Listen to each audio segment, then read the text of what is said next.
perceptions of society. At times, we have perceived them as intellectuals, at times as professionals, and at times as artisans. Yet in the digital age, where the materials to create certain kinds of art have never been more readily accessible, who truly gets to claim the title of artist? This question is at the heart of Bill Deresiewicz's new book, The Death of the Artist: How Creators Are Struggling to Survive in the Age of Billionaires and Big Tech. Mr. Deresiewicz is an award-winning essayist and critic and a frequent public speaker across the country. He's also author of the best-selling book, Excellent Sheep: The Miseducation of the American Elite and the Way to a Meaningful Life. He has taught English at both Yale and Columbia before becoming a full-time writer in 2008. Our format today is a little different than our normal format. Mr. Deresiewicz will deliver some remarks and read a few passages from The Death of the Artist. And then we'll bring in Professor Rebecca Modrak of the Penny W. Stamps School of Art and Design at the University of Michigan for a moderated conversation. She's an artist and writer whose practice is at the intersections of art, activism, and creative resistance to consumer culture. Then, in the final portion of our program, as we always do, we will have your questions. You can text your questions to 330-541-5794. That's 330-541-5794. And you can also tweet your questions at the City Club, and our team will work them into the program. Before we get to the conversation, I want to thank City Club's generous members, sponsors, and donors who support our virtual forums. For a full list, please visit cityclub.org/thank-you. You can join them in supporting our work by making a contribution or becoming a member at cityclub.org. And now it's my pleasure to welcome to our virtual City Club stage, Bill Deresiewicz. Bill, hello, and welcome to the program. Welcome to the forum. Thank you very much for having me. I want to say to start that this is really special for me because I actually have a personal connection to City Club. My father-in-law, John Nussbaum, who was a newspaperman at the Plain Dealer, was a member for many years. My wife was still living in Cleveland when we met, and I spent many happy months there. I have a lot of great memories from Cleveland, and this is really nice to be doing this now. Thank you also to Rebecca for participating with me. I really appreciate that. So I'm just going to talk for about 15 minutes about the book. I wrote this book because I had a question that I wanted to answer for my readers and for myself. How are artists making a living now? There are two stories you hear about this. The one that gets wider circulation because it's the one that's being pushed by Silicon Valley is that there's never been a better time to be an artist because of the internet and because of production tools like the camera on your iPhone and music software. You can produce your stuff cheaply. You can distribute it for free on the internet. You don't have to ask permission. You can circumvent the gatekeepers. You can just put your stuff out there. And the story continues.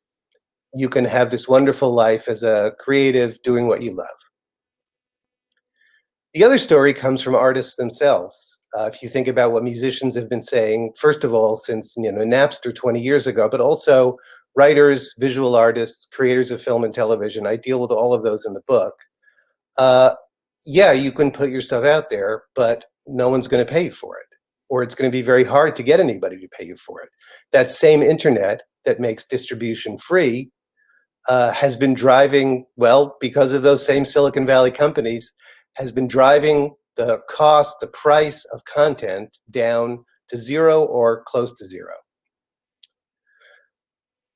Those are the stories. Now, my question was, okay, I'm inclined to believe the artists. I don't trust Silicon Valley. I think the artists are in a better position to know, but people are still making art now. Some people are even still making a living making art, or at least part of a living making art, some of their living making art. So I wanted to know, how are they doing it? And to answer that question, I asked a lot of artists. The book was based on about 140 in-depth interviews with musicians and writers and visual artists and people who make film and television and producers and editors and academics. And the book is my answer, or most of the book is my answer. I'll explain what else is in the book in a few minutes. But I start with the broad conditions that are shaping the making of art today, the making of a living from making art today. Not just the internet, and what it's doing to the price of content, but also housing costs, which have been soaring for 20 years, tuition costs for college and art school, the decline of cultural institutions that help support artists, whether those are for-profit like publishers and labels, or nonprofit like orchestras or even universities themselves. So what I say in short in this part of the book is that there's bad news, which is that everything does indeed pay much less. There's good news, which is that there are indeed tons of new opportunities because of the internet, and you really can do it all yourself without having to, get a manager or an agent or a publisher or label. And there's bad news about the good news.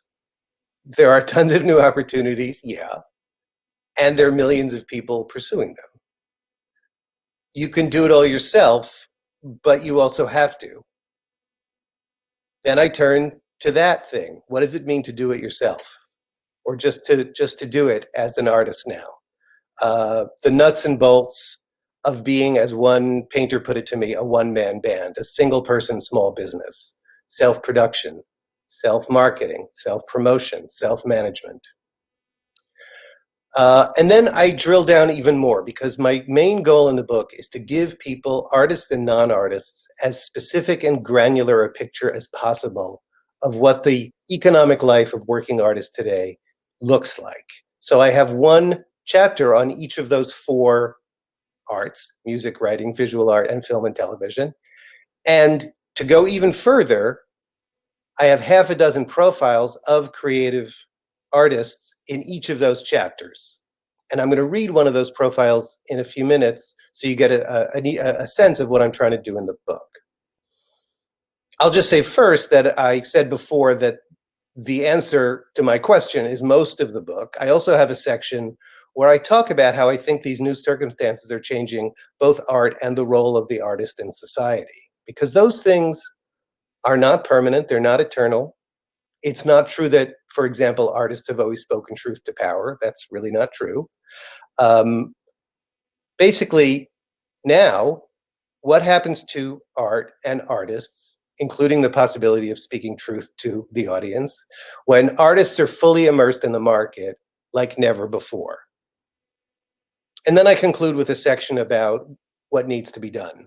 There's a chapter on art schools and what needs to be done there, a chapter on piracy and copyright and the evil doings of big tech, because that's a very big part of the story. That's why big tech is in my subtitle. And finally, a chapter on the way that artists are organizing to fight back and the larger structural reforms that I think are necessary to make life easier for artists now, to make life more possible. So, like I said, to give you a sense of the texture of the book and of artists' lives today, I'm going to read one of my profiles. It's one of the writers. It's actually the first writer of the six that I talk about.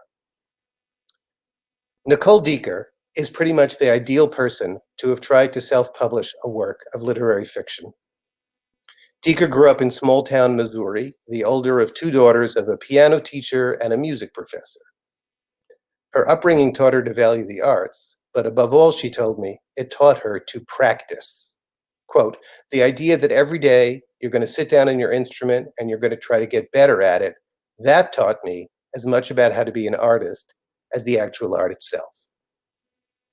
In college and her 20s, Decker studied music and theater and tried to make it as a musician before realizing that she didn't have the talent for an actual career.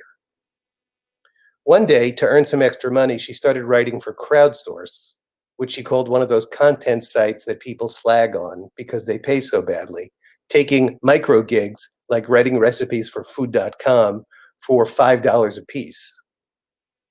She turned out to be really good at it, and more important, really fast. Writing was the first thing where people kept asking me for more, she said. So she started pitching other sites and hustling for other gigs and tracking her income to make sure that she was earning more each week. And 5 years later, she said, now I'm here. Here being a flourishing freelance career. In 2013, her first year of full-time writing, Decker earned about $40,000. 3 years later, she was up to more than twice that. Speed was still her secret weapon, along with meticulous organization and a musician's sense of discipline. In 2016, she accepted more than 700 assignments and published over 500,000 words. The book that we're talking about today is not a short book, and 500,000 words is 4 times the length of this book. And that was 1 year, which is mind-blowing to me. Meanwhile, Dieker had been working on a novel. It was a fictionalized version of her family story. She added a third sister, a sort of Little Women for millennials. She wrote it as a series of discrete vignettes, about 3 to 5 pages each, both because she was used to composing at that kind of length and because she had to fit the writing in around her other work. How did she manage it? I asked, on top of everything else. She said, I practiced. The result, The Biographies of Ordinary People in 2 volumes, is a lovely, unpretentious story, suffused with feeling, that unfolds at the speed of life. When she was ready, she queried agents, which is what you do, all of whom told her that the book was not sufficiently commercial for a mainstream press, which is what agents do often. One of them said you could publish it some other way as what she called an art book, which made Dieker think, you just said I made art. That's everything I ever wanted. But she also wanted to publish it, which meant she decided to publish it herself. And since she's a prolific blogger, she started a new blog to document the process called This Week in Self-Publishing. It reads, in retrospect, like a novel about putting out a novel, complete with plot twists and dramatic ironies and a passage from innocence to experience. The story begins about 4 months before volume 1 is released. She hopes to sell 5,000 copies, she tells us, which is a lot even for a commercially published novelist, including 300 to 500 pre-orders by publication day. She has already, it is clear, done a ton of groundwork. As her self-publishing platform, and there are well over a dozen, she has chosen Pronoun, which she loves. It's enabled her to do comparative cover research, Amazon category research, and price research, provides her with advanced reading copies, which you need for reviewers, and gives her a great-looking order site.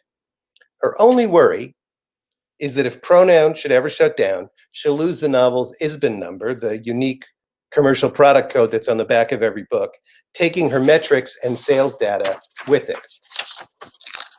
Over the next few months, we watch her send the book out for reviews, place articles about it, tap her freelance network for marketing leads, do podcasts, plan a tour, defend herself from sounding calculating and strategic, and remind us that although she wrote the book from love, she can't just, quote, fling words into the sky without any dream of long-term financial stability.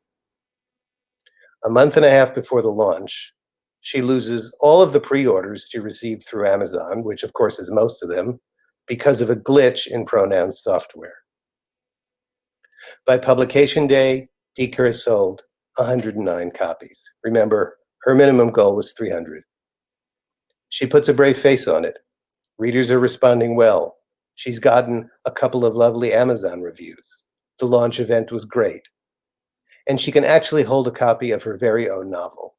She posts a picture of it on her bookshelf between Alison Bechdel and Jane Smiley. It's everything a debut author could want, she says. Then she presses on. She applies for awards, pitches to reviewers and bloggers, does promos and discounts and giveaways, and thinks about hiring a publicist. There's something poignant about the way that Dieker can sometimes straddle the line between real authorhood and newbie self-delusion. One of the awards that she submits the novel for is the Pulitzer Prize. She's excited to discover that you can, in fact, just send your book to Fresh Air or the New York Times. She hears from the New York Review of Books. They're inviting her to buy an ad. Gradually, it sinks in that the novel will not be the success that Dieker had hoped for. A month and a half after launch, she adjusts her sales target down from 3,000 to 500, forgetting that it had been 5,000. 10 months after that, a year after the book came out, having started the entire process with what she calls an advance of $6,900 that she collected over Patreon, the crowdfunding site, she is now about $1,000 in the red, book sales alone having grossed a total of only about $1,600. Meanwhile, Pronoun, her self-publishing platform, has indeed folded. She reluctantly moves the book to Kindle Direct Publishing, which is owned by Amazon. She also learns that Goodreads, which is also owned by Amazon, will start charging authors for giveaways, a key marketing tool for independent authors. Self-publishing, she's discovered, does not really give you the kind of control she had thought, because you're always at the mercy of the platforms. In the midst of it all, she writes a long, tormented post about the sacrifices she is making for the novel. We've already learned that she will end up spending nearly every free minute on it for 3 years, sacrifices including being less available to family and friends. But the truth is, she says, that I want it more than anything. I have structured my entire life to have this choice. My job is to be good enough to get to keep making this choice for as long as I can. Just a couple of more minutes. First, to just pull out a few themes from the story that I just read that recur throughout the book. Obviously, the incredibly hard work that this person is putting in, that all artists put in, contrary to the kind of idea that's out there that artists are like indolent weirdos, that making art is like a leisure activity for the self-indulgent.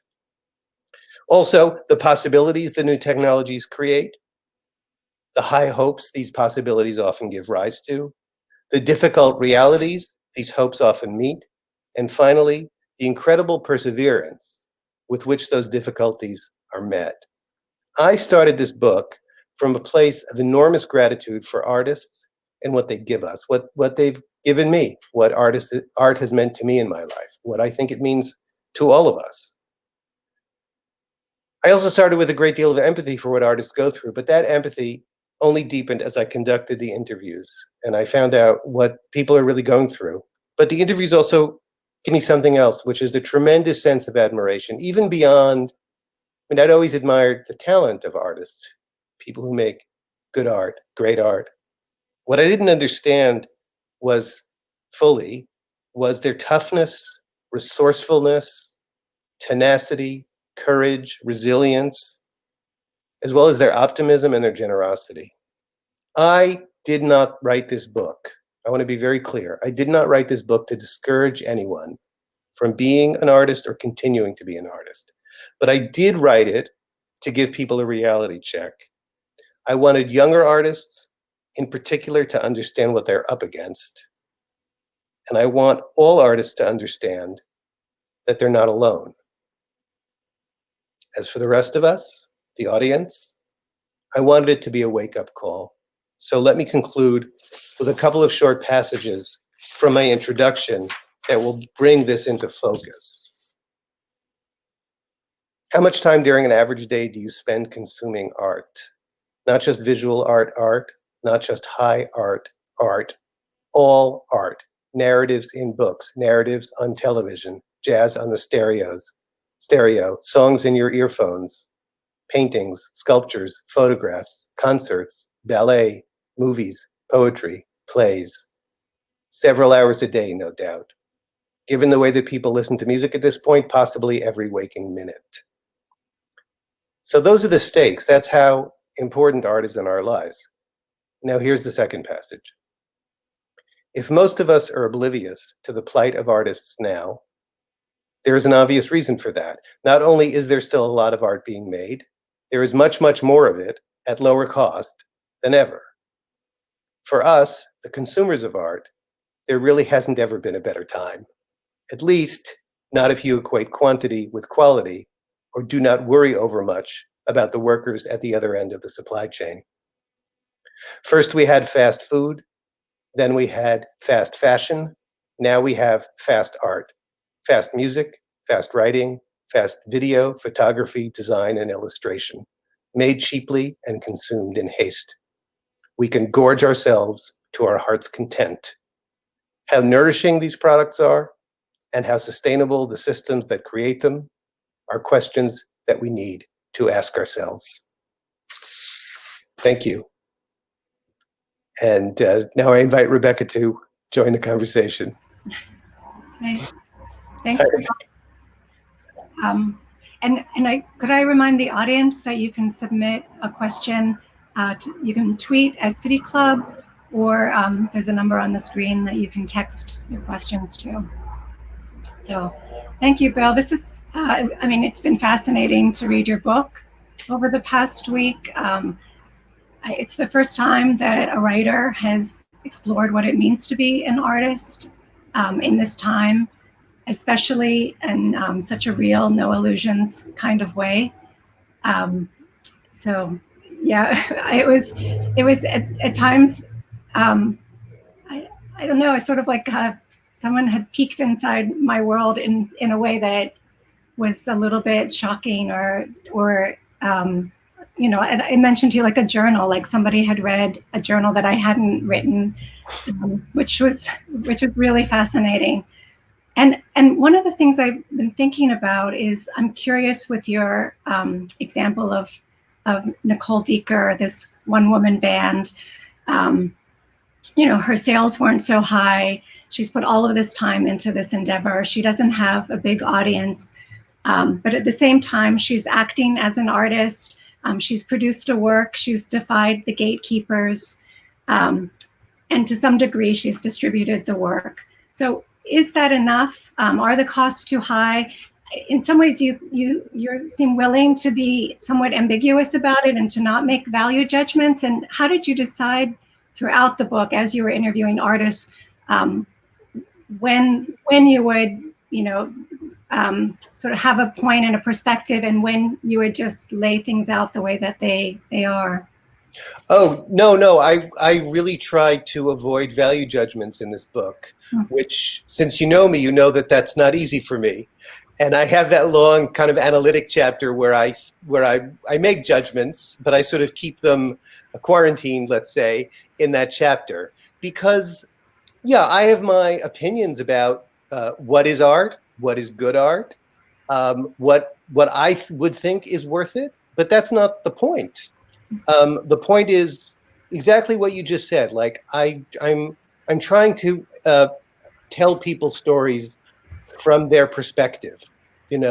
Like what is it that they want out of their art practice, out of their life? What makes it worth it to them or not worth it to them? And I think Nicole is such a complex case. I mean, she's making a good living writing, what I think she herself would call not art, personal finance blogs, stuff like that, and is also making her art. And, it's like that, the end of her profile is like, it was an experience that I think was really disappointing to her on some level, but one that she is glad, she's more than glad that she did. I mean, like, that's who she is, and she's going to keep doing it. And this is, I think, the calculations that every artist has to make, and sometimes continually make. Does that make, yeah? Yeah, completely. So maybe while we're in Cleveland for the day, we can jump to a part of the book that seems relevant for the city. Yeah. So you mentioned in your introduction housing costs. Yeah. And in chapter 6, I think it was Space of Time, you bring up an issue that's relevant in most Rust Belt cities, where there's a tension between, on one hand, artists who are drawn to low rent spaces and those who've been part of those neighborhoods a long time already. What did you learn about those dynamics? Right. So so important was the issue of housing costs and costs for workspace that I ended up devoting an entire chapter to it.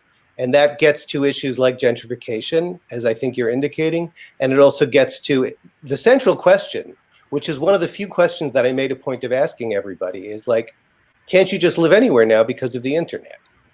And I know that maybe people in Cleveland don't want to hear this, and I live in Portland, which really thinks of itself as an art city. But I would say, but even Portland, The answer I got, not universally, but quite consistently, was yes, you can't live anywhere. Certainly not when you're starting out. Now, it depends what your goals are as an artist, for sure. But if you're a young artist who has ambition, who wants to, quote, make it, whatever that means, which is, I think fairly typical of young artists, then it's as important as it's ever been to live in one of the centers where those, for lack of a better word, industries are located. And by and large, that means New York, LA, or maybe Chicago. In music, it's a little bit more, but and of course, those cities are getting more and more expensive. One response to that is for people to go and, quote unquote, pioneer other cities like Rust Belt cities. And of course, that raises all kinds of issues of gentrification, and the artists who are there already, but so does New York and LA. I mean, right, Boyle Heights in LA, and Bushwick in New York. Look, I think it's a very difficult moral question, because people do what they have to do, and they're making choices in a system that's structurally unfair. I say, our major housing program for artists in this country is the displacement of Black people. So I'm not. I mean, there are no there are no neat answers to this. I know you have strong opinions about this. Well, I live near Detroit when we were having a similar problem as in Cleveland, sure. So I think it has to do with a sensitivity to how you enter a neighborhood, which is something one of your artists brought up in your book. And, understanding that there was a community there before and that continues to be there, and, that their needs in some ways need to be most important as you enter that community. So, yeah, I think that's something that's often missing. I mean, I love that you brought up the New York Times articles that frequently occur where they will celebrate a neighborhood as soon as the white artists move in. That was really interesting to read. Yes, the artist that you mentioned moved to Pittsburgh, another Rust Belt city. The reason I said that thing about the Times is because I talked to some people in Detroit. I think after I had talked to you, I talked to some people in Detroit, and that's what one at least of them said to me, like, oh, all of a sudden now they're artists because they're white artists. And the whole sort of Detroit construct, like, oh, it's this great, it's all BS, right? It's like this very siloed little sort of gentrification space downtown. I mean, this is the impression I got. Right. And the rest of the city is still being forgotten. I mean, it's appalling. But again, I mean, I think it's fair to expect individual artists to try to be responsible to this, but I don't think it's fair they can't solve those situations, and they may have the privilege of whiteness, but they're often really not financially privileged, and they're trying to keep it together. So again, it's not that I'm excusing them. It's that, like, it's complicated. And that's why I think the solutions have to be ultimately, obviously, they need to be systemic. Yeah.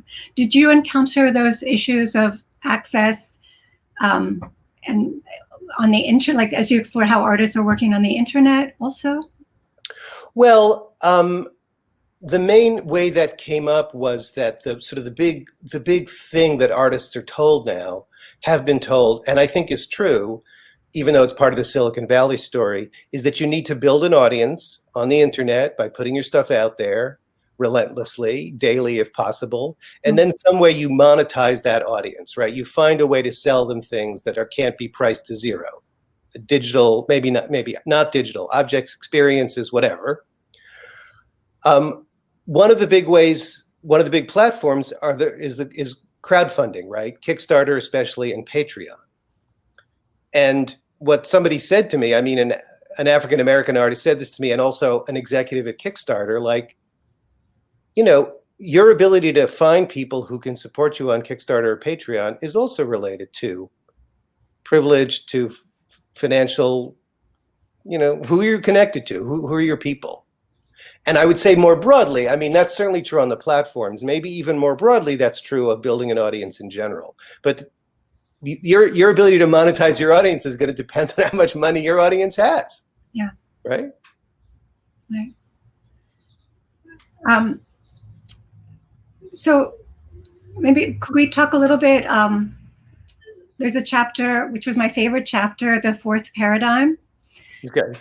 And in it, you discuss this co-option of the term creative by the corporate world as a way, you said something about, quote, like to make people feel better about their jobs, which was such a terrific statement.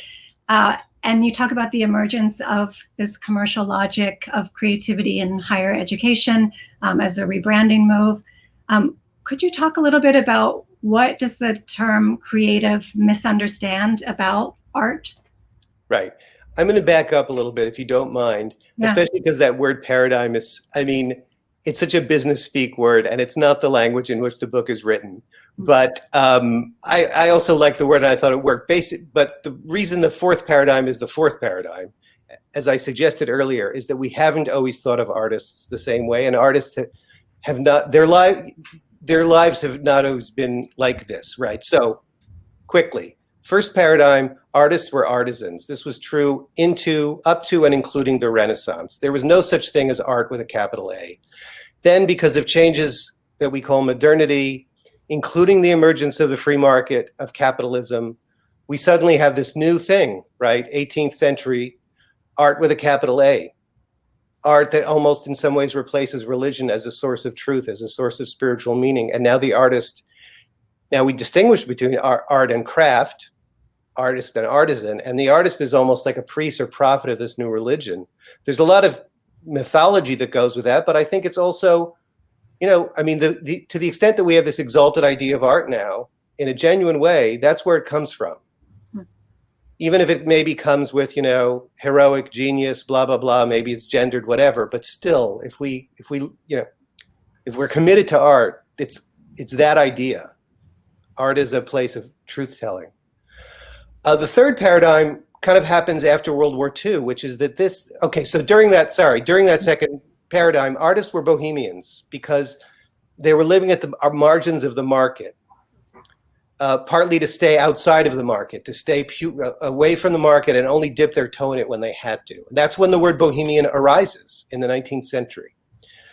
Then they become professionals, or some of them become professionals. We build this enormous structure of arts institutions after the war, including MFAs, right? There were like 8 MFA programs in 1940, and then there were like 150 in 1980. And that's across the arts, for-profit, nonprofit. And a professional is someone who is shielded from the market by the institution they're part of. If you're a professor, you don't have to worry about tuition and donors and so forth. The university takes care of that. If you're an artist who sells through a gallery, whatever the problems of the gallery system, it's the gallerist who worries about the customers and keeping the shop open. Those institutions are weakening and breaking down, and at the same time, artists can now circumvent them. So I think we're entering a new paradigm, a fourth paradigm, where the artist is becoming what I call a producer. This kind of one-person small business. Okay, now I've finally gotten to your question. But I think I needed to explain all of that. That's great.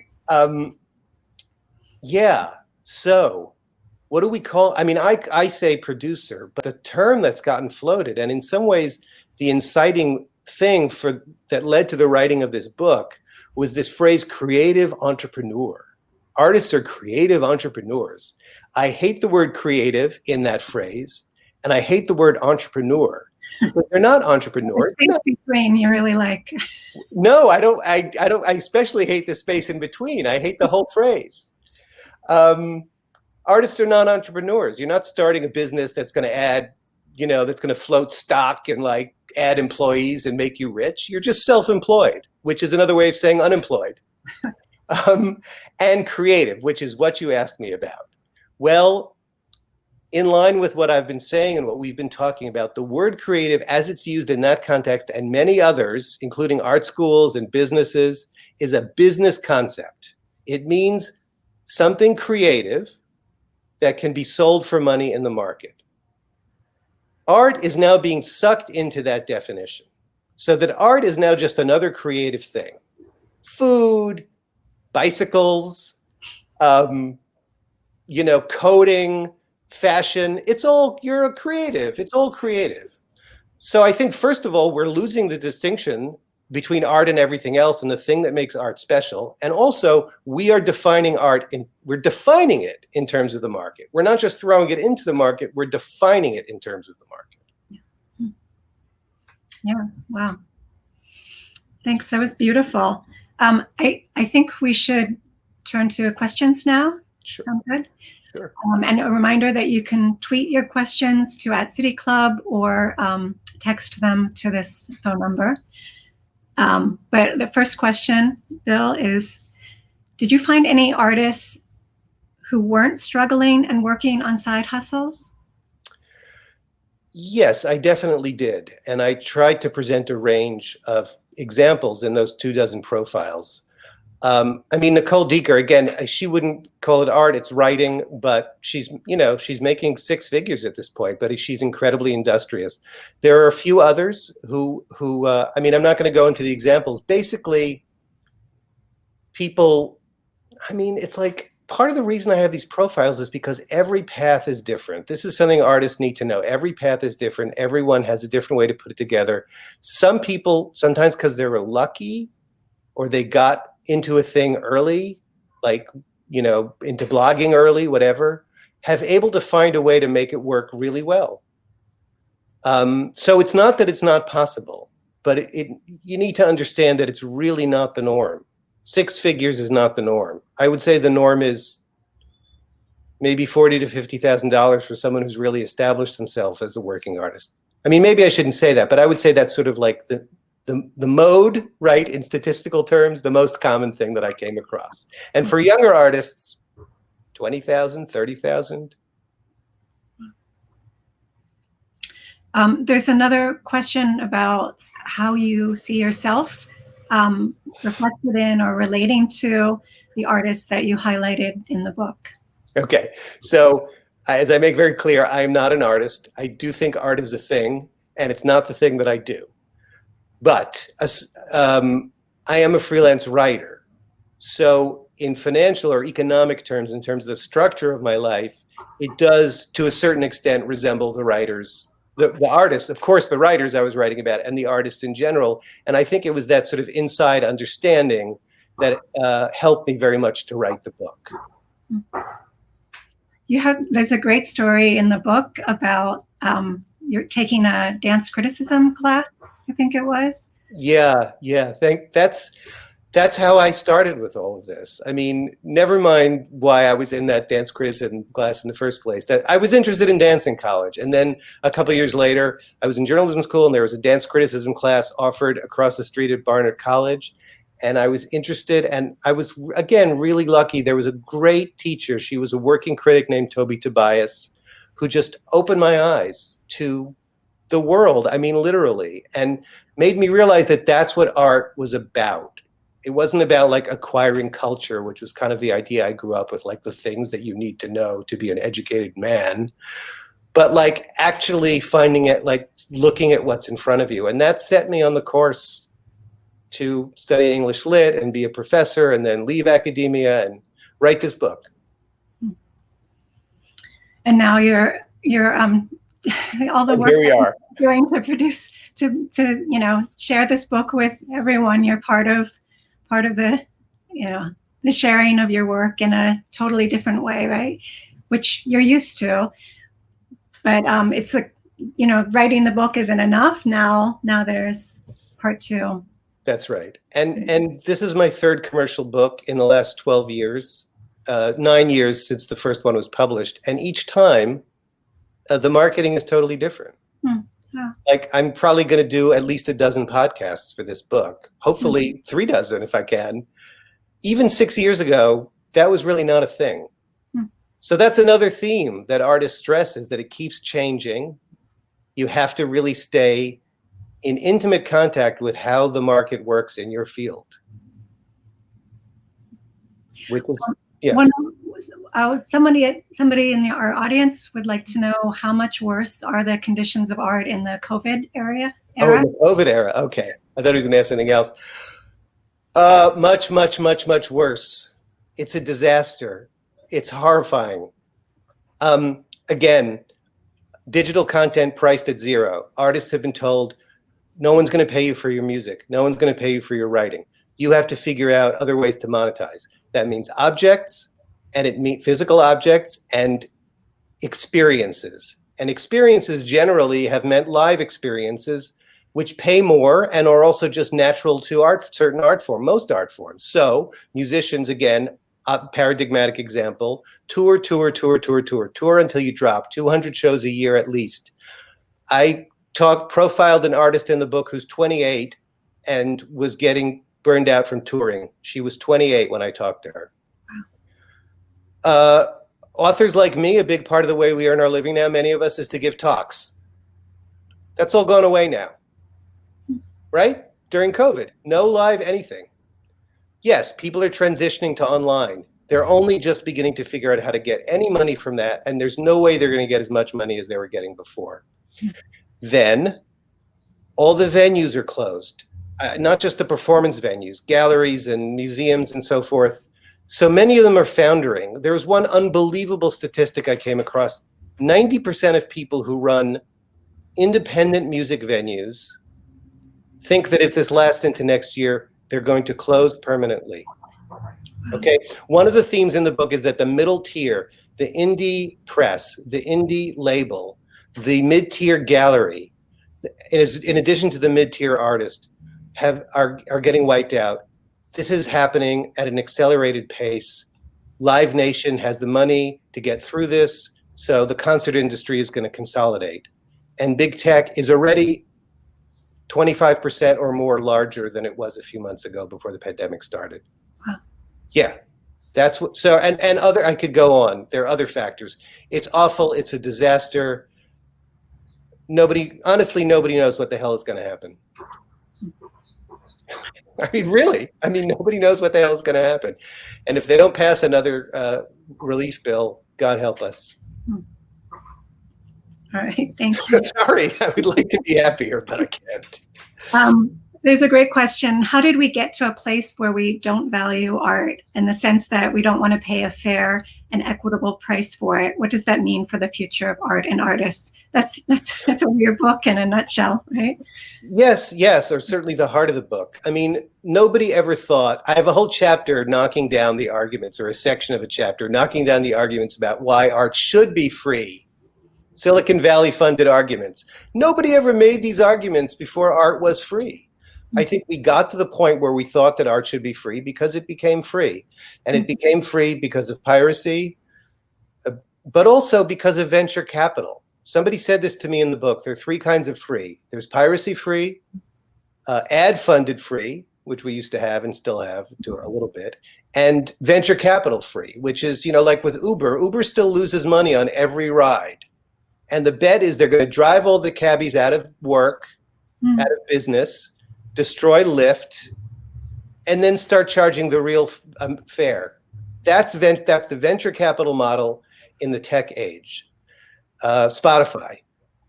So it's partly fake, this free.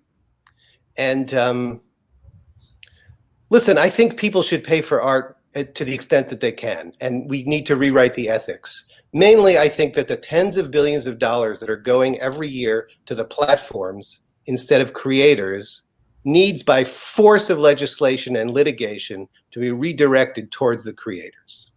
That's the real answer.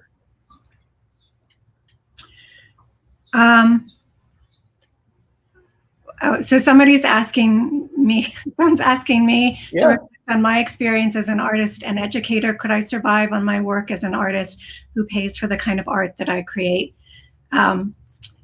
So yeah, I mean, I remember your statistic in the book, something like 30% of faculty at universities are professors. Am I getting that right?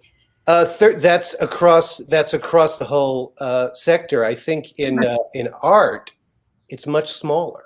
Smaller. Okay. Somebody Yeah. quoted 7%. She couldn't verify that number for me. When I read that, I almost wanted to write to the president of the university and thank them again. But, interestingly, in the last 10 years at my school, we haven't hired a single art professor. We've had retirements in fibers, sculpture, you name it, every area. And we haven't hired a single person to replace them. They've been replaced by adjunct instructors. And, when I read your book, I thought the next time I make this case for hiring somebody, I'm going to talk about not only what's needed for our students, but that as in some ways in the book, you make this case that it's now academic institutions that are subsidizing artists and enabling artists to work. And, there's 7 artists out there who could have had these positions and, had a career who don't have them now because the adjuncts are too busy to really be able to make their own work. So yeah, I was really in many ways fortunate to get an academic career pretty early on. And I will say though, it's still challenging teaching. It's supposed to be 40% of what I do and research 40%, but during the academic year, teaching easily becomes 60 to 80%, and my research gets relegated to the summer. And the university grants, which I really rely upon to make work, they're becoming tougher and tougher to get. Arts funding. You had another great statistic in the book. I love this. I'm going to get a T-shirt made of this, which is that the NEA budget, which was I think 162 million, is the budget for military bands is 3 times larger. Three times larger. 3 times larger than the NEA budget. Yeah. So there's really little funding for arts. Yeah, it is becoming difficult. Even having this position, it's becoming hard to fund my work. And in COVID, it's even harder because now the university has these weird rules, like they'll pay for paint, but they won't pay for me to hire somebody to design a website, which is really like what I need. So it's almost impossible now during COVID to make work. Yeah, thanks for that question. So Cleveland has a robust artist community. What can Cleveland do to become more artist friendly? I don't know the specifics of Cleveland's situation. A few people in cities that are not centers have talked to me about their situation. Somebody who lives in Durham trying to get the mayor to put more value on the arts, more municipal funding into the arts. Make see art not just as an economic asset, which tends to be how it's pitched, but actually, like a cultural. Obviously cultural, but like just, I would say a human right or a right of citizenship, just as education and healthcare are. How do you foster an arts community? I think it's something that cities have been struggling with. Having low rent, which I take it they do in Cleveland, relatively low rent, is a good way to start. But I don't know enough about the situation. People have also said to me, someone who actually was at CIA, at the Cleveland Institute of Art, and then was in Delaware, that those sort of regional elites have also been degraded, right? Partly because of corporate consolidation. So the CEOs and companies that may have once sort of been the pillars of the cultural community and that built the Cleveland Orchestra and the Cleveland Museum of Art, terrific institutions in Cleveland a century ago, their headquarters are now in New York or Seattle or Chicago. So even if we're not talking about buying gallery works, you need to have, patrons, open-minded patrons are a really important part, quite frankly, of the picture. Yeah. So there's sort of another question that has a regional bent, but more about public funding. Cuyahoga County has some public funding for the arts through Cuyahoga Arts and Culture. Did you find that places with public funding for the arts make a difference in artists' ability to get by? Does public funding create a better context and ecosystem in which artists can thrive? Right. So I'm going to give one example. The place that, as far as I understand it, is known to be the place that supports the arts best is Minnesota, the Twin Cities. They have apparently great. Okay, so a few years ago, Minnesota voters passed a referendum where there was a fractional increase in sales tax, and a fraction of that went to the arts, and then also to some other stuff. So it's a fraction of a fraction of a fraction, but assessed on every purchase that sales tax is assessed on. And it really, really adds up. And it was like a 25-year commitment. I don't remember the exact numbers, but it puts their public arts funding at 5 or 10 times higher than the national average. Yes, I think, I don't have a comprehensive view, but I think that, I guess also answer the previous question, if something like this could be really, really valuable and important. Yeah. Do you know how that funding is distributed? Is it through a grant program, or is it all public art? I don't know, but I don't think it's all public art. I think it definitely includes a grant program. Wow, that's remarkable. Yeah. What's I mean, shouldn't be. It should be part of every. And it's such a small thing. I mean, when you look at the actual number, it's like a fraction of a cent on every dollar of purchase, like a small fraction of a cent, but it adds up. Yeah. What's the role of intermediary organizations, those who receive grants and then turn around and hire artists, or are they helping? Right, that's a good question. I think that those are very valuable and necessary institutions.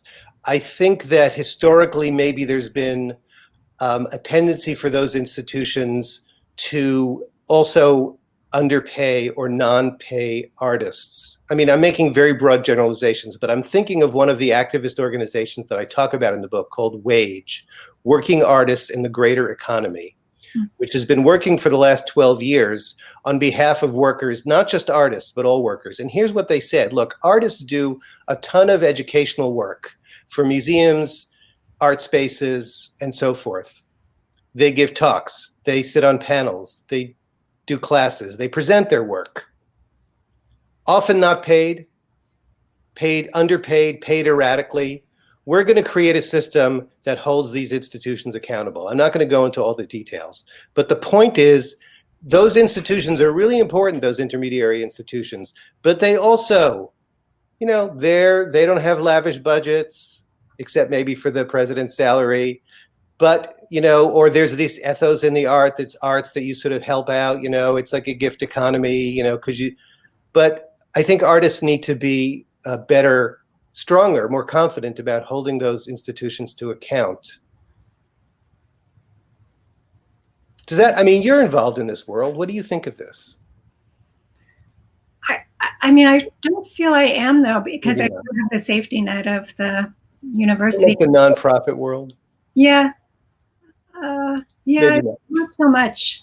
I mean, in some ways, I feel culpable, if anything. When I read about WAGE, it reminded me of an exhibition that I did. It was an artist project, but it involved inviting other artists to participate. And we invited something like 80 artists to participate, to have an auction that was an artwork on eBay. And the point wasn't selling something, it was that the auction itself was the artwork. But we had one artist, somebody from London, write us and say, how much are you going to pay me to participate in this artist project? And we had no money. And but it really, when I read about WAGE, I think like we should have been able to pay every artist. And so I saw it really more from the perspective of somebody who was, able to convince artists to participate in something, based on a promise of exposure, a promise of being creative, but not helping to sustain them, to pay their rent and things like that. But it's hard. I mean, you could have, maybe I should have offered to pay you to do this, or the City Club should have offered to pay you to do this. What we're doing right now. I don't think that's the case, but I do think that I've had to think more about this from both ends of the equation. And I think it's good that people are thinking about it. I mean, if you don't have a budget, you don't have a budget. And I think that I think there are plenty of situations in which it's okay to ask to do for free work if you're not profiting from the situation yourself. And some situations in which it's not even okay to ask. But it should also be okay for artists to say what the artist said to you in London. It's like, you know, you're asking me for my time. How are you going to compensate me for that? Right. Yeah. Yeah. You point out that, you know, studio assistants in New York, something like $11 an hour still sometimes. And so, yeah. That's part of what Wage is working on. They want to hold artists accountable too for how much they pay their studio assistants. And when they talk about the labor in the art world, they're also talking about art handlers, museum guards, everyone. You know, after all, the art world in particular is trading commodities that can be priced in 7 figures, right? Millions of dollars are circulating through that economy. And Wage is saying, look, we all contribute to creating that value, and that value that financial reward needs to be distributed more equitably. Mm-hmm. Yeah. So you have 2 questions asking for some optimism and hope. It's a good way.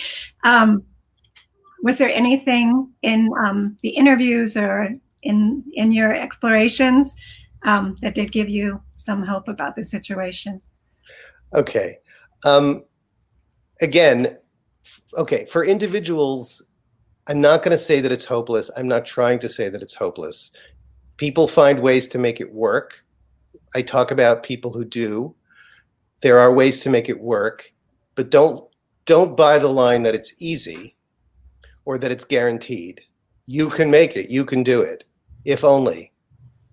And then I talk about things that people are starting to do, like Wage, and things that I think we need to do in the last chapter. I wasn't hopeful then, and I'm not a hopeful person, but you know, I do think something is different now. I've lived through a succession of what have been called the start of a new progressive era. Barack Obama's election, Occupy Wall Street, even Bill de Blasio's election. And I was always skeptical at the time. I thought, let's wait until we're in the progressive era before we talk about the start of a progressive era. I think this time is different because the way it's happening is different. It's not one person's election or a deliberately disorganized protest movement. It's political mobilization. So this isn't in the book, but I'm hopeful because the larger picture, which is in the book, is that if we're really going to make life more tolerable for artists, we need to make life more tolerable for everyone below the top in this economy. We need to rebuild the whole economy, the whole middle class for everyone, and take care of gig workers in the way that we once took care of factory workers. I mean, we didn't take care of them. They agitated for legislative reform, that kind of thing. But I'm more hopeful that this might be possible the next few years than I've been in my entire adult life, quite frankly. Yeah, I think the book is very helpful. I think anytime you lay out all of the problems so that you can see them and you understand them, that's a step in the right direction. So when we, pretend this doesn't exist, then that's a problem. But I mean, I feel after reading this book, I would completely rewrite my bio. I would define myself differently as an artist. I would introduce myself because I could articulate the problems better, and I understand how some of these exchanges are working a little bit better. So that seems only positive. Thanks. I mean, I wrote this book to be a tool also for individual artists, for arts organizations that are, the activist organizations, and it was also a thank you letter written with a lot of love to artists.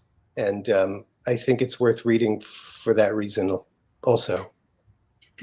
Thank you so much, Bill. Thank you, Rebecca.